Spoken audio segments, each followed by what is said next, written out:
ಎಲ್ಲರಿಗೂ ನಮಸ್ಕಾರ. ಕ್ರಿಯೇಟಿವ್ ಕನ್ನಡತಿ simple rangoli YouTube ಚಾನಲ್ಗೆ ಎಲ್ಲರಿಗೂ ಆತ್ಮೀಯವಾದಂಥ ಸ್ವಾಗತ.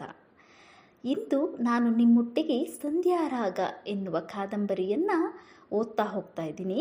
ಸಂಧ್ಯಾರಾಗ ಕಾದಂಬರಿ ಹಳೆಯ ಆಚಾರ ವಿಚಾರ ವೈಚಾರಿಕತೆಯನ್ನು ಒಳಗೊಂಡಿದ್ದರೂ ಕೂಡ ಭಾವನಾತ್ಮಕವಾಗಿ ಮೂಡಿಬಂದಿದೆ. ಇದರ ಚಿತ್ರಣ ಹೇಗಿದೆ, ಸಂಧ್ಯಾರಾಗ ಕಾದಂಬರಿಯಲ್ಲಿ ಯಾವೆಲ್ಲ ಪಾತ್ರ ಬರ್ತಾ ಇದ್ದಾವೆ, ಆ ಪಾತ್ರಗಳು ಹೇಗಿರುತ್ತವೆ, ಆ ಪಾತ್ರಗಳ ವ್ಯಕ್ತಿತ್ವಗಳು ಏನು, ಅದರಿಂದ ನಾವು ಏನು ತಿಳ್ಕೊಬೋದು ಎನ್ನುವುದನ್ನು ನಾವು ನೋಡೋಣ ಬನ್ನಿ. ಈಗ ಸಂಧ್ಯಾರಾಗ ಎಪಿಸೋಡ್ 1 ಫಸ್ಟ್ನೇ ಎಪಿಸೋಡ್ ಇದು. 10 ಗಂಟೆ ಹೊಡೆದರೂ ಯಾರಿಗೂ ಎಚ್ಚರವಿಲ್ಲ. ಗಡಿಯಾರ ತನ್ನ ಕೆಲಸವನ್ನು ತಾನು ಮಾಡಿಕೊಂಡು ಹೋಗುತ್ತಿತ್ತು. ಗಂಟೆಗೆ ಅರ್ಧ ಗಂಟೆಗೆ ಕಾಲವನ್ನು ಸೂಚಿಸಿ ಅದು ಮುಂದುವರಿಯುತ್ತಿತ್ತು. ರಾಯರಿಗಾಗಲಿ ಶಾಮಣ್ಣನವರಿಗಾಗಲಿ ಆ ಕಡೆಗೆ ಲಕ್ಷ್ಯವೇ ಇರಲಿಲ್ಲ. ಒಳತೊಟ್ಟಿಯಲ್ಲಿ ಹೊಸಿಲಿನ ಒಂದು ಬದಿಯಲ್ಲಿ ಕುಳಿತಿದ್ದ ಗೌರಮ್ಮನವರು ಸೊಸೆಯ ಮುಖವನ್ನೊಮ್ಮೆ ನೋಡಿ ತೆಪ್ಪಗಾಗಿದ್ದರು. ಮಾಡಿದ್ದ ಅಡುಗೆ 6 ತಿಂಗಳಾಗುತ್ತದೆಯಲ್ಲ ಎನ್ನುವ ಚಿಂತೆ ಅವರಿಗೆ. ಅತ್ತೆಗೆ ಕಾಣದಂತೆ ಕಣ್ಣೀರು ಒರೆಸುತ್ತಾ ಕುಳಿತಿದ್ದ ಮೀನಾಕ್ಷಮ್ಮನವರಿಗೆ ಅತ್ತೆಯ ಚಿಂತೆಯ ಅರಿವೇ ಆಗಲಿಲ್ಲ.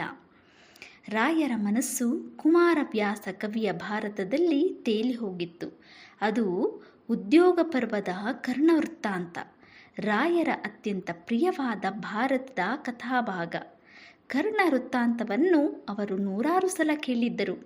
ಒಂದೆಡೆಯಲ್ಲಿ ಕಾಣದ ಕರ್ಮದ ಕೈ, ಒಂದೆಡೆಯಲ್ಲಿ ಕಾಣುವ ಕರ್ಮದ ಕೈ, ಎರಡರ ಸಂಚಿಗೆ ಸಿಕ್ಕಿ ಕರ್ಣ ನುಚ್ಚು ನೂರಾಗುತ್ತಿದ್ದುದನ್ನು ಗಮನಿಸಿದ್ದರು.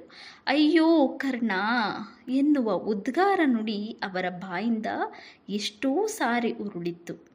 ಕರ್ಣನ ಉಜ್ವಲ ಚರಿತ್ರೆ ಎಷ್ಟು ವಿಷಾದಕರ ರೀತಿಯಲ್ಲಿ ಕೊನೆಗೊಂಡಿತೋ ಅಷ್ಟು ಮರುಗಿದ್ದರು.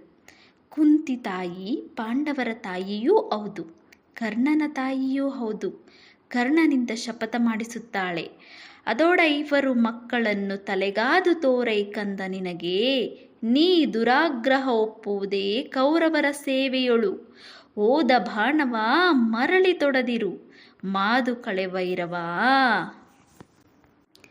ಮಾತೃ ಪ್ರೇಮದ ಭಾವ ಸೆಳೆತಕ್ಕೆ ಸಿಕ್ಕಿದ ಕರ್ಣ ಅಸಾಧವೆಂದನು.